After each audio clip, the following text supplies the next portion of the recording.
नमस्ते दोस्तों, आप देख रहे हैं देववाणी, जहां आपको मिलती है भक्ति और ज्ञान की पवित्र आवाज।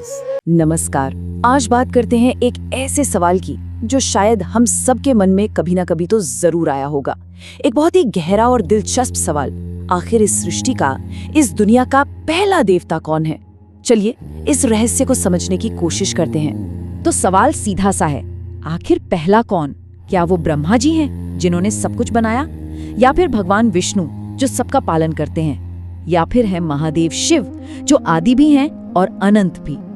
ये सवाल जितना आसान लगता है, इसका जवाब उतना ही गहरा है और हमें हिंदू दर्शन की जड़ों तक ले जाता है। अच्छा, तो इस सवाल का जवाब खोजने के लिए हमें थोड़ा पीछे जाना होगा, बहुत पीछे। मतलब उस वक्त में जब कुछ भी नहीं था, जब समय भी शुरू नहीं हुआ था। हमें उस अवस्था को समझना होगा जिसे शून्य कहते हैं। जरा सोचिए एक ऐसी स्थिति के बारे में जब कुछ भी नहीं था। ऋग्वेद का नासदीय सूक्त हमें ठीक इसी अवस्था की एक झलक देता है।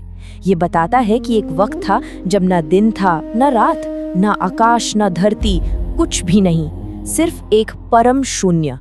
तो सवाल उठता है, इस शून्य से, इस नथिंगनेस से आखिर निकला क्या? वेदों के हिसाब से जो पहली चीज अस्तित्व में आई वो थी एक निराकार शक्ति जिसे कहा गया ब्रह्म। अब ये समझना बहुत जरूरी है कि ब्रह्म कोई देवता नहीं है जिनकी कोई मूर्त हो। ये तो वो परम चेतना, वो अनंत ऊर्जा है जिससे सब कुछ बना है। जैसे समंदर से ही सारी लहरें उठती हैं, वैसे ही ब्रह्म से ये पूरा ब्रह्मांड बना है। तो असल में पहला तत्व यही है। ठीक है, तो ब्रह्म तो निराकार है, फॉर्मलेस है, लेकिन हमारा सवाल तो साकार देव को लेकर था। तो अब सवाल ये है कि साकार रूप में पहला कौन आया? अब इसका जवाब ढूंढने के लिए हमें पुराणों की कहानियों में उतरना होगा, क्योंकि अलग अलग ग्रंथ अलग अलग बातें बताते हैं।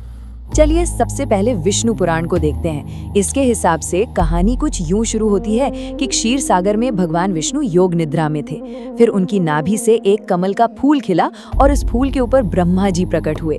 तो इस कहानी के हिसाब से तो मूल स्रोत भगवान विष्णु हुए, है ना? और फिर आते हैं ब्रह्मा जी। कमल से प्रकट होने के बाद असली काम तो उन्होंने ही किया।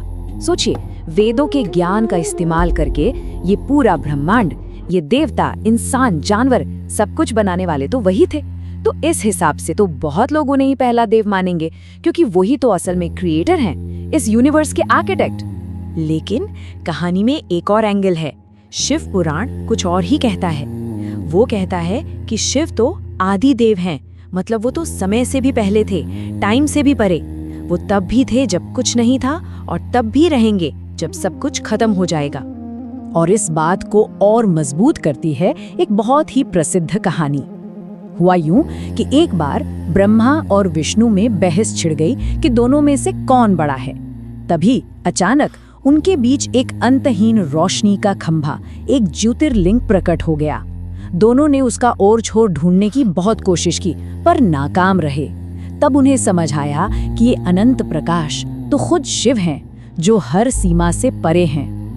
अब यहाँ मामला थोड़ा उलझ जाता है ना? अलग अलग पुराण, अलग अलग बातें, तो सच किसे माने?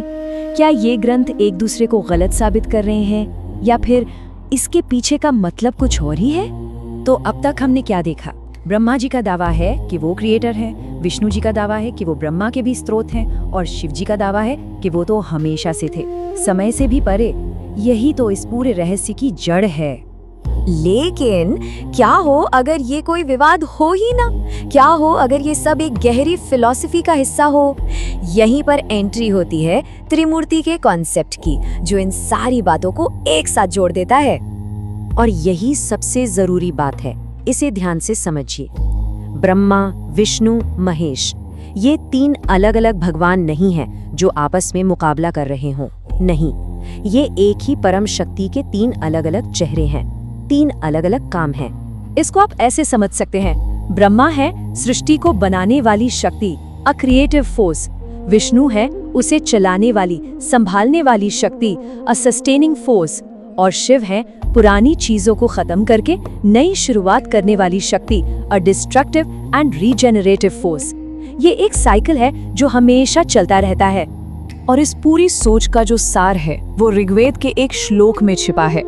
एकम सत विप्रा बहुधा वदंती, मतलब सच तो एक ही है, बस समझदार लोग उसे अलग अलग नामों से पुकारते हैं। ब्रह्मा, विष्णु, शिव, ये सब उसी एक परम सत्य के अलग अलग नाम और रूप हैं। तो चलिए अब इन सारी बातों को जोड़कर अपने असली सवाल पर वापस आते हैं और एक फाइनल जवाब ढूंढते हैं। तो आखिर पहला देवता कौन है?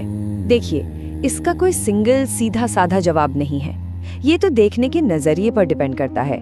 अगर आप निराकार अल्टीमेट सोर्स की बात कर रहे हैं तो जवाब है ब्रह्म। अगर आप क्रिएटर की बात कर रहे हैं तो जवाब ब्रह्मा है। अगर आप पालनहार की बात कर रहे हैं तो जवाब विष्णु है। और अगर आप उस शक्ति की बात कर रहे हैं जो समय से भी परे है तो जवाब शिव है। लेकिन शायद सबसे गहरा जवाब इन सब से भी परे है। वो हमें बाहर ब्रह्मांड में नहीं बल्कि अपने अंदर झांकने को कहता है। ये फिलॉसफी हमें ये सिखाती है कि पहले देव की ये खोज असल में बाहर की नहीं बल्कि अंदर की यात्रा है। उपनिषदों में एक महावाक्य है, अहम ब्रह्मास्मि। इसका मतलब है मैं ही ब्रह्म हूँ। सोचिए ये कितनी बड़ी बात है। ये कह रहा है कि जिस दिव्य शक्ति से ये पूरा यूनिवर्स बना है वो शक्ति आपके और मेरे, हम सबके अंदर है। तो अंत में ये पूरी यात्रा हमें एक सवाल के साथ छोड़ जाती है। अगर वो परम सत्य, वो पहला तत्व हमारे भीतर ही है तो फिर उसकी खोज असल में शुरू कहाँ होती है और खत्म कहाँ होती है? ये एक ऐसा सवाल है जिसका जवाब शायद हम सबको अपने अंदर ही खोजना होगा। तो दोस्तों, आज की वीडियो में बस इतना ही। अगर आपको ये वीडियो पसंद आया हो तो इस वीडियो को लाइक करें, शेयर करें और हमारे चैनल को सब्सक्राइब करना न भूलें। बेल आइकन को जरूर दबाएं ताकि ऐसी धार्मिक और